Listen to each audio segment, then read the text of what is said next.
चंड अमर्क। आज्ञा पिताश्री। प्रहलाद का अंत परम आवश्यक है पुत्रों। परंतु पिताश्री। परंतु क्या? परंतु पिताश्री, राजकुमार प्रहलाद को मारने के सारे उपाय असफल हो चुके हैं। वो इसलिए कि अब तक के सारे उपाय अज्ञानी और बुद्धिहीन असुरों ने किए थे। मेरा उपाय कदापि असफल नहीं होगा। जाओ, कृत्याजन की क्रिया का शुभारंभ करो। सुना नहीं तुमने मेरा आदेश? सुन लिया पिताश्री, परंतु कृत्या का जन्म केवल प्रहलाद के लिए नहीं, औरों के लिए भी घातक सिद्ध हो सकता है। पिताश्री, आप तो जानते ही हैं, यदि कृत्या प्रहलाद को न मार सकी तो उसे मार डालती है जो उसे बुलाता है। यह संभव है। इतनी विशाल काय और भयावह राक्षसी और एक छोटे से बालक को समाप्त ना कर सके, यह संभव ही नहीं। जाओ, विलंब ना करो। भोर होने से पहले ही प्रहलाद का अंत हो जाना चाहिए। मैं यहां साधना कर रहा हूं। प्रहलाद का अंत होते ही मुझे सूचित किया जाए। और स्मरण रहे, सूर्योदय से पहले यह कार्य हो जाना चाहिए। जो आज्ञा पिताश्री।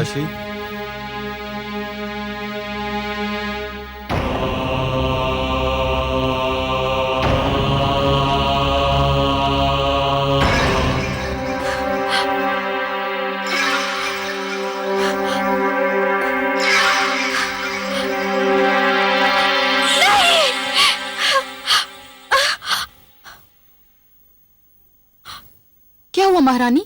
क्या आपने कोई भयानक सपना देख लिया?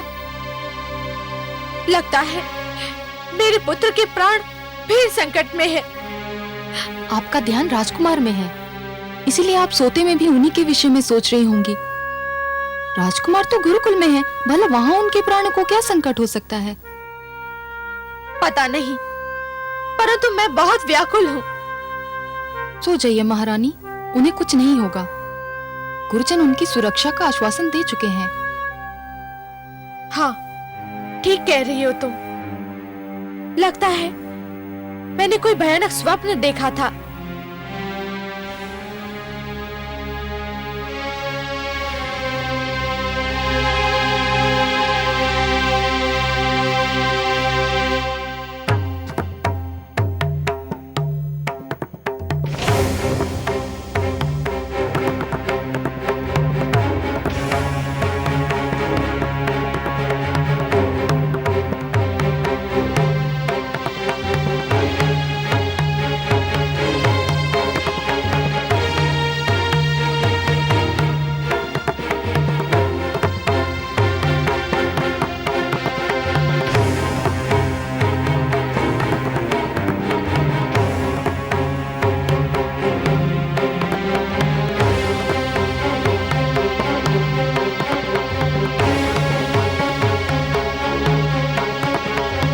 तेल लेके आओ।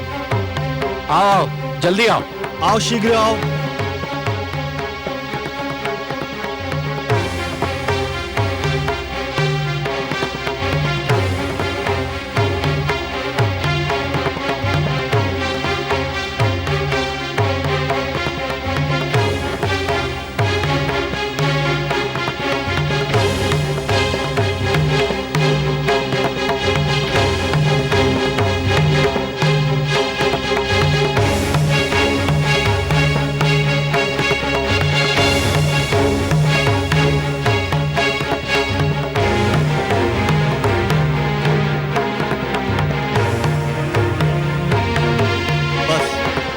और अधिक तेल की आवश्यकता नहीं है।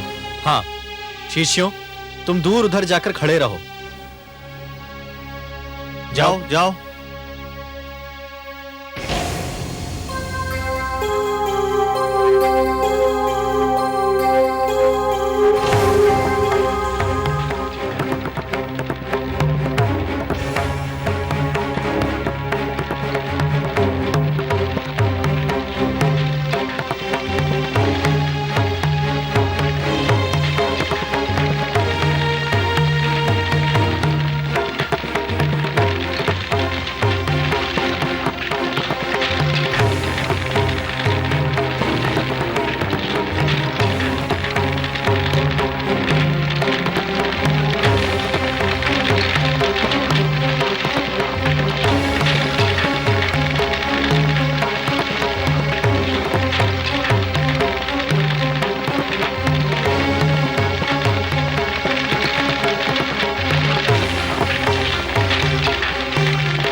ये सब क्या हो रहा है?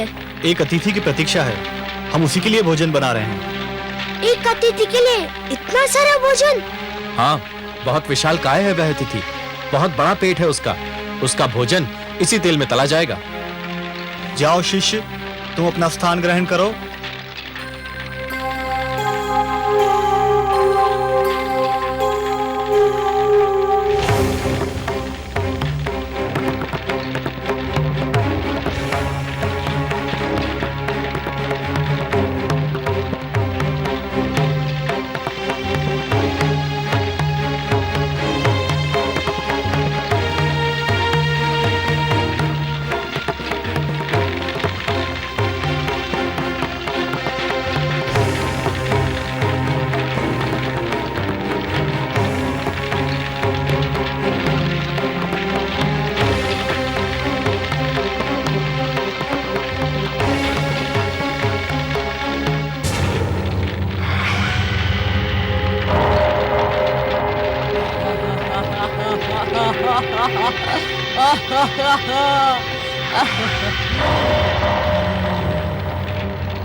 कहाँ है मेरा भोजन?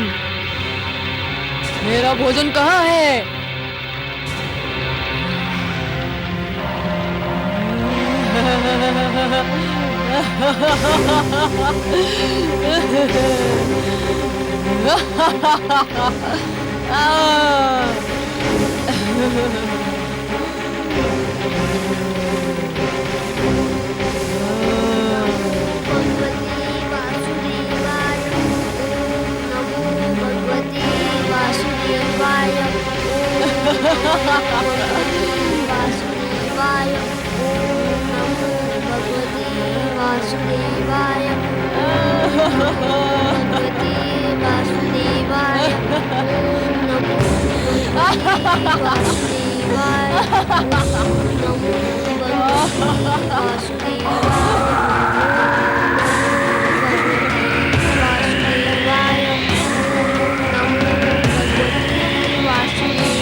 मुझे तुम्हारी बलि स्वीकार नहीं है।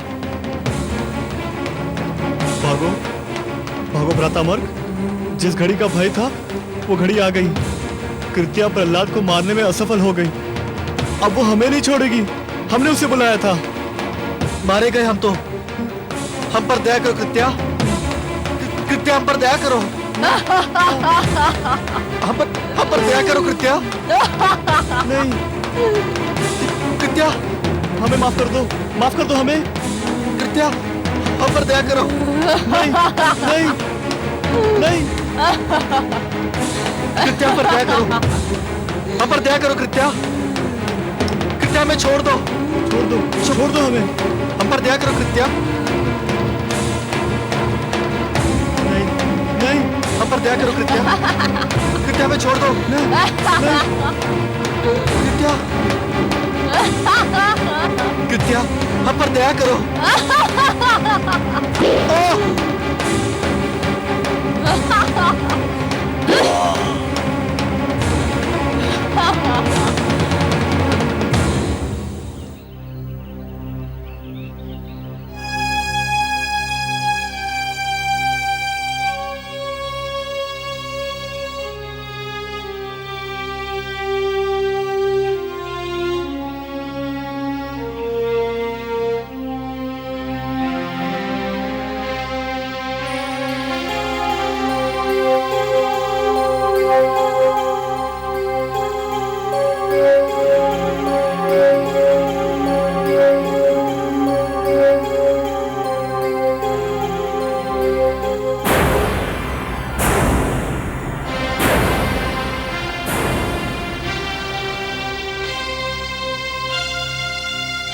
गुरुशन, गुरु मार्ग।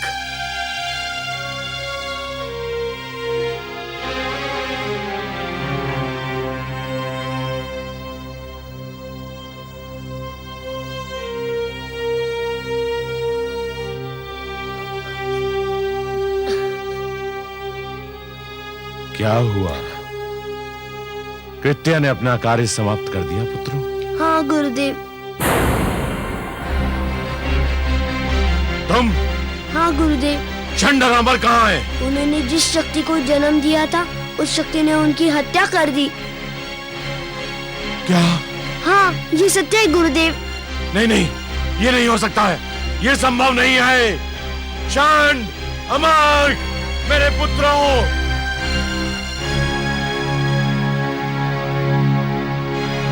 चंड, अमर,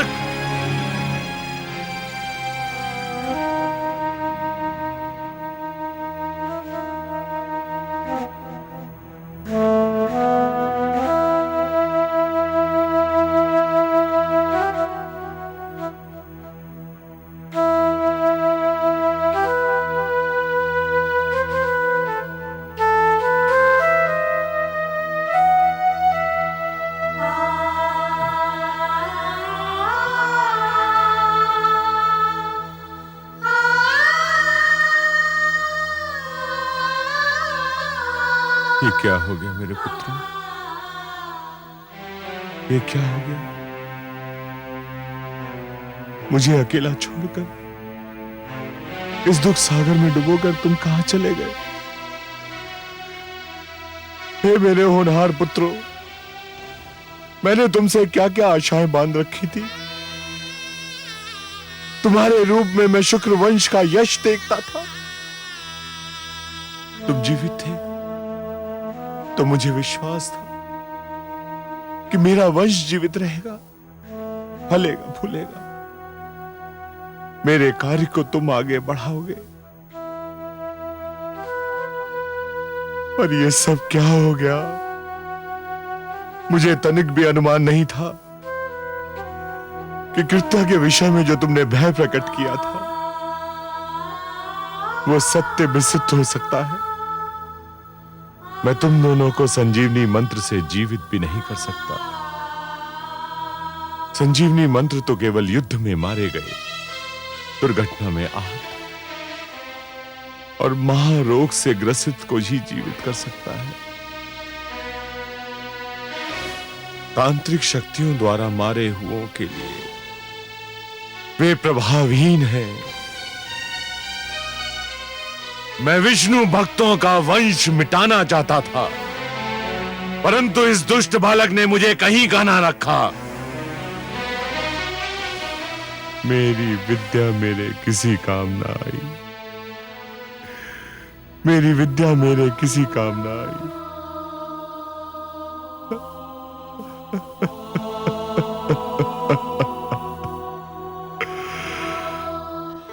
मैं कहती थी ना, जो दूसरों का बुरा चाहते हैं स्वयं उनका बुरा हो जाता है।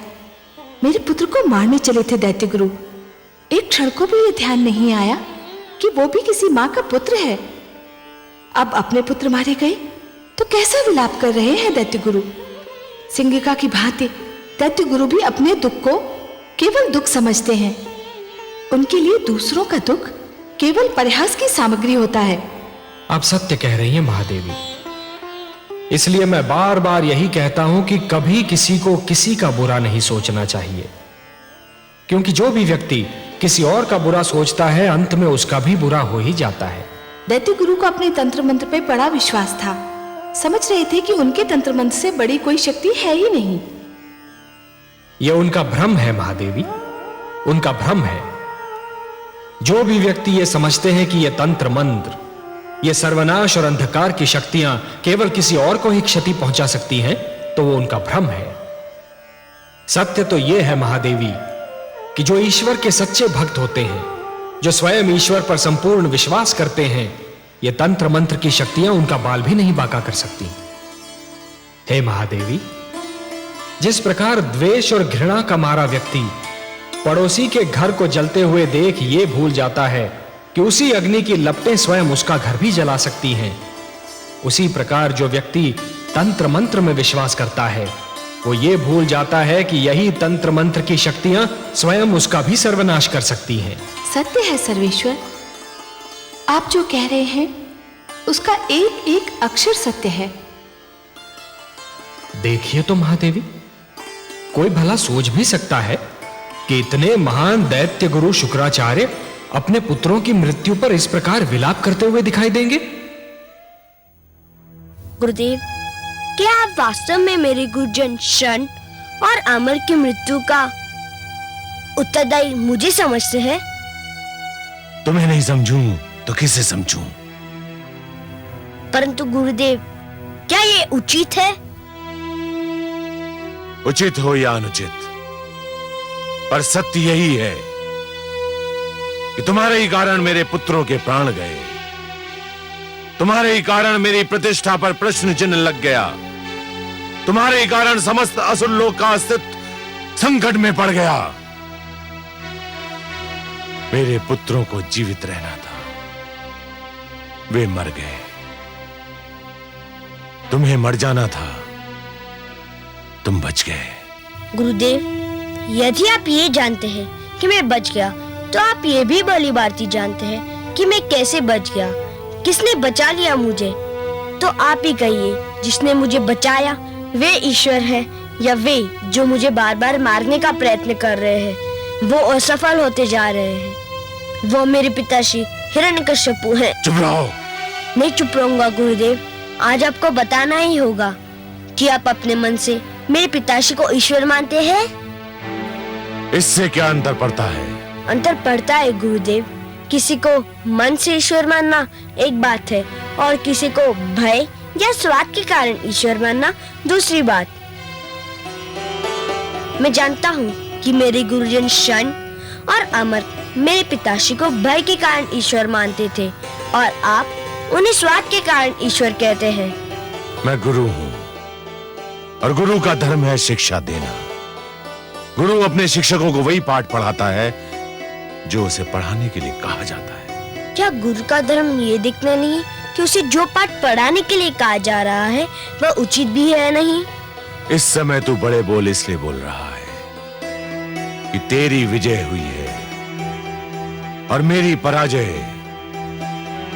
तू प्रसन्न है और मैं दुखी। तुझे प्रसन्नता है कि मेरे दोनों पुत्रों और तेरे गुरुजन मृत्यु को प्राप्त हुए। जो शिष्य अपने गुरु की मृत्यु का हर्ष मनाए उसके जीवन को धिक्कार है। केवल मैं जानता हूँ गुरुदेव कि मैं अपने गुरुजन शंडर आमक से कितना प्रेम करता था। केवल मैं जानता हूँ कि उनके मृतक शरीर को देखकर मेरे मन पर क्या बीत रही है। जिस समय वो दुष्ट राक्षसी मेरे गुरुजन का वध कर रही थी, मेरा वश चलता तो मैं उसके खड़क के आगे अपना सिर कर देता। बंद करो ये अभिनय। ये अभिनय नहीं गुरुदेव, ये मेरे दुखी मन की पुकार है।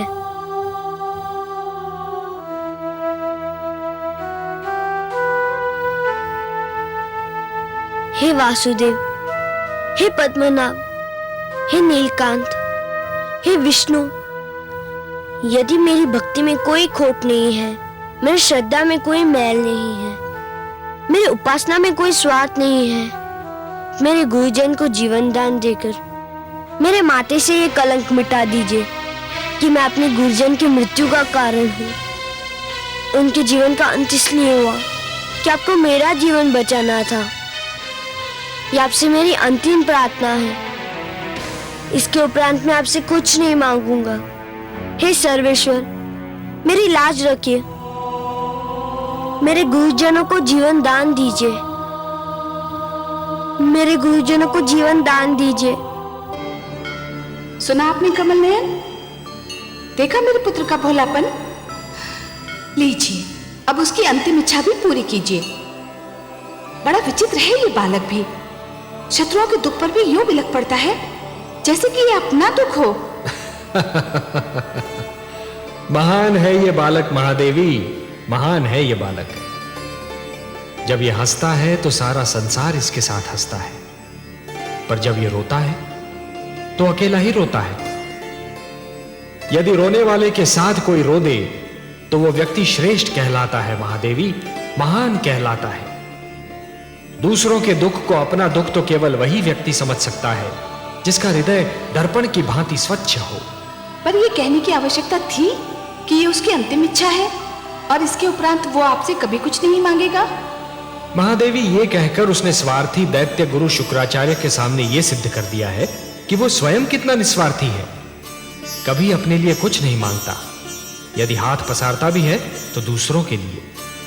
संभवतः आपका पुत्र भी ये समझता है कि मेरे भक्त मेरे वश में है, किंतु सत्य तो यह है महादेवी कि स्वयं मैं अपने भक्तों के वश में हूं। अपने प्रेम से, अपने विश्वास से, अपनी भक्ति से और अपनी श्रद्धा से मेरे सारे भक्त बार बार मुझे उनकी सहायता करने के लिए विवश करते रहे हैं और करते रहेंगे। और मुझे अपनी इस विवशता पर कितनी प्रसन्नता होती है, इसका मैं क्या वर्णन करूं महादेवी, इसका मैं क्या वर्णन करूं। मैं आपके इस पुत्र की प्रार्थना और मेरे इस भक्त की प्रार्थना को कैसे टाल सकता हूं महादेवी।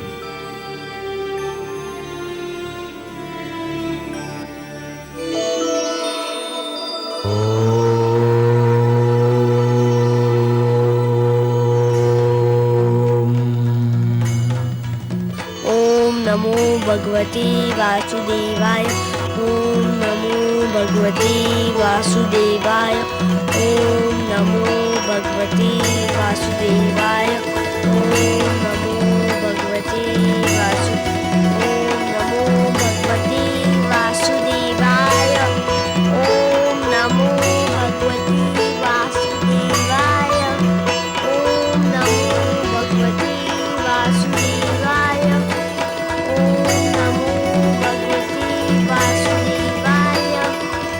ओम नमो भगवते वासुदेवाय।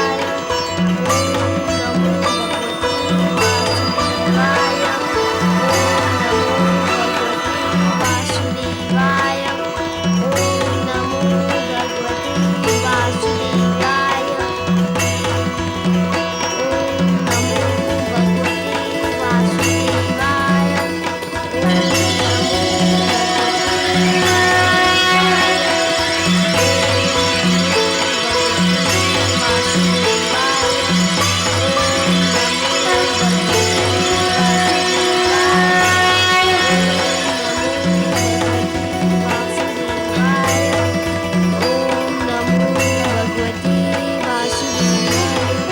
ओम नमो वासुदेवाय। जीवित हो गए। ओम नमो भगवते वासुदेवाय। शरण। ओम नमो अमर्क। भगवते वासुदेवाय। ओम नमो भगवते शिष्य प्रहलाद, वासुदेवाय। राजकुमार, हे विष्णु, आपको कोटि कोटि धन्यवाद। शंड, अमर्क, सुना नहीं तुमने? मैंने तुम्हें बुलाया। इधर आओ, ये मेरा आदेश है। आपके आदेश का पालन हमारे उस जीवन का धर्म था जिसका कारण आप थे। ये तो हमारा नया जन्म है, हमारा दूसरा जीवन है, और यह जीवन हमारे प्रिय शिष्य प्रहलाद ने हमें प्रदान किया है पिताश्री। ये आप क्या कर रहे हैं गुरुजन? आपने मेरे चरण छू लिए तो मैं सदा के लिए पापी हो जाऊंगा। हम तुम्हारा मार्गदर्शन चाहते हैं शिष्य। तुम्हारे पीछे चलना चाहते हैं शिष्य प्रहलाद। मैं जिस पथ का पथिक हूँ उसमें न कोई किसी के आगे चलता है न कोई किसी के पीछे, उस पर सब साथ साथ चलते हैं। मैं भक्ति मार्ग का पथिक हूँ। आइए आप भी पथिकों के इस लहराते सागर में लहरों की भांति आप भी मिल जाइए। आपका स्वागत है गुरुजन। पिताश्री, हम ये घोषणा करते हैं कि शिष्य प्रहलाद का ईश्वर ही हमारा ईश्वर है। हाँ, हमारे भगवान विष्णु हैं, हिरण्यकश्यप नहीं। धन्य है गुरुजन, आपने सत्य की राह देख ली। अब आप जो भी शिक्षा देंगे वो सच्ची शिक्षा होगी।